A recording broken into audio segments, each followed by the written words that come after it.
Hi guys, welcome back to Masters of Freestyle, and again thanks for your subscription. So what we're going to be working on in this little video is basically how do you show your dog what heel position is, okay? So for me, I do everything backwards. I show the dog first what heel position is. I don't expect them to get into it. I just show them first. This way, they'll learn how to get into it quicker because they know where they're going.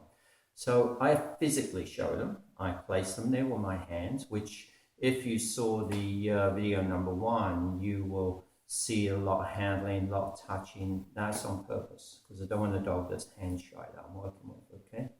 So what I'm basically going to do with a dog is get the dog in the sit position and place it in the exact position I want it on my leg, and then I'm going to physically bring the head to the position I want. Once I've done that, I can mark the behavior, just yes, and then I'll break out quickly. Always the same way to break out. Back away from the dog, let the dog chase me down, play with the dog, give the dog a treat or two, and make a big fuss of them. And I do repetitions of that. So you've got an idea of the amount of training I do on things like that. I basically got this little number that I like to generally keep to, which is 3. I try and practice things 3 times, which means at the beginning, training sessions are very short. They don't need to be long. They just need to be correct. That's all. So I'm going to get the dog. First, I'm going to make sure it's ready to work. You'll always see this, doesn't matter what we're doing. I'll use that. So I'm going to use the ready, make sure the dog's up for it.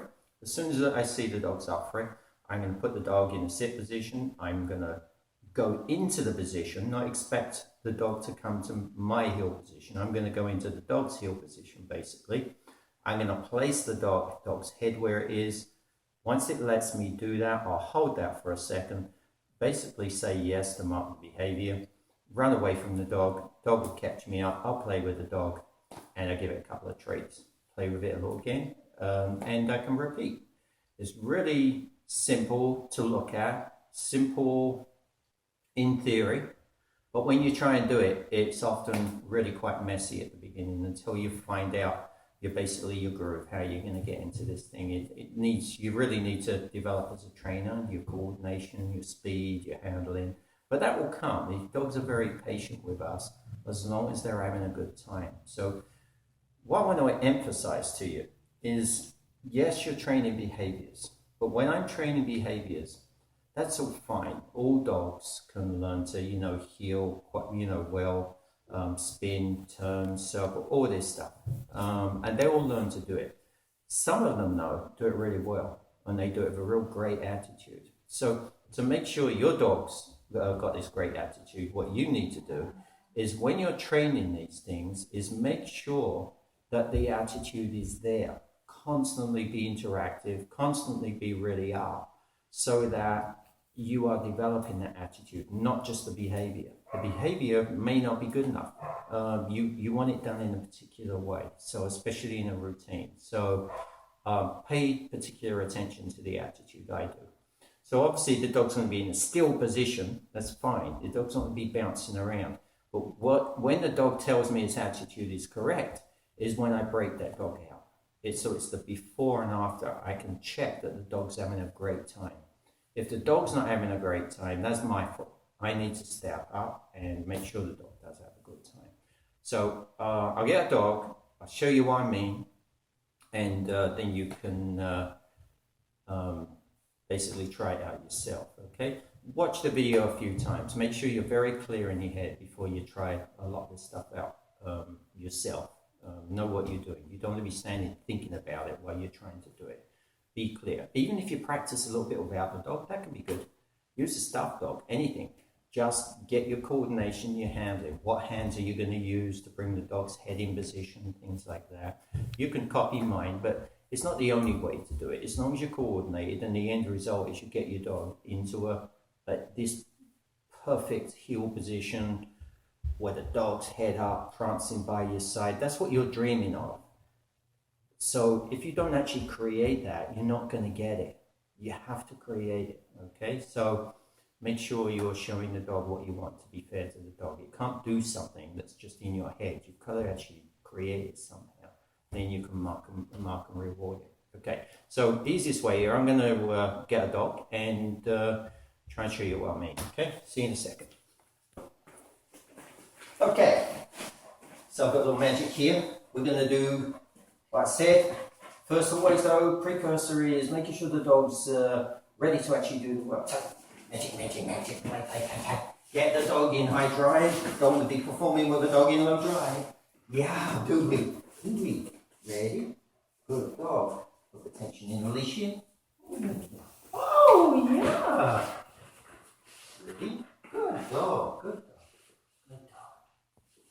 Handle the dog. Ready, steady.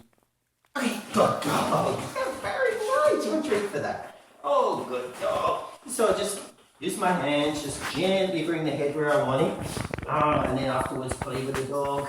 Yeah, make the fun training session fun. I'm going to maneuver the dog in position so as you can see. And ready? Yes. A little bit of tension there. Come down. Position. Ready, steady. Okay, good girl. Yeah, very good.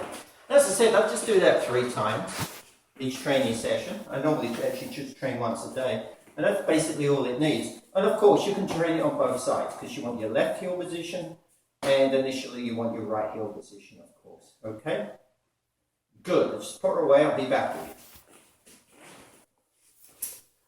you. Okay, guys, back again. So, yeah, that's basically it. It's simple to look at. The principle is simple. The dog is not being allowed to make mistakes. I'm just showing him what to do. It doesn't have to discover what to do. I just show it straight away. There's no confusion. Make sure the dog's happy all the time. Stay very light-hearted about the whole thing. Is where you've really got to feel where your dog's at, sense what's in its head, keep the stress down, and don't let them know that they're learning. That's the way to put it. Just think of it as just a big game, because basically that's all it is. And then training for you is a load of fun. If anything, you want to train more and more and more, because it just becomes a big game that you're playing with a dog. It is fun. Try and make it as accurate as possible. So I like the dog right on my leg. Like I want to feel the contact. That's where I put the dog. If you notice there, I stepped into the dog. Didn't make the dog come to me. That just complicates things. The dog can learn that afterwards.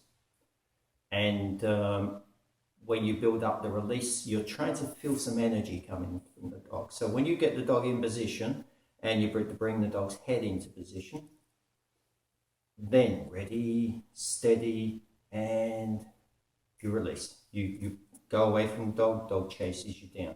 You can almost feel the dog's energy level go up at that point. So what the sort of dog does, it sort of gets into the training, and instead of tiring, it almost sort of goes into hyperdrive after that. But at the same time, because you're helping them keep still, they're learning to control that drive at the same time. And it makes it really quite easy to perform with them later, because you can trust every time you say something, it just happens. And it happens the way you've basically guided it. So the healing thing is one of those strange things, is that a lot of people have trouble with it, but it's actually quite simple if you've sort of have done it a few times. It's, you almost think to yourself after a while, well, why does anyone have any problem with this? Okay, but it's one of the big things that's lacking in freestyle dogs.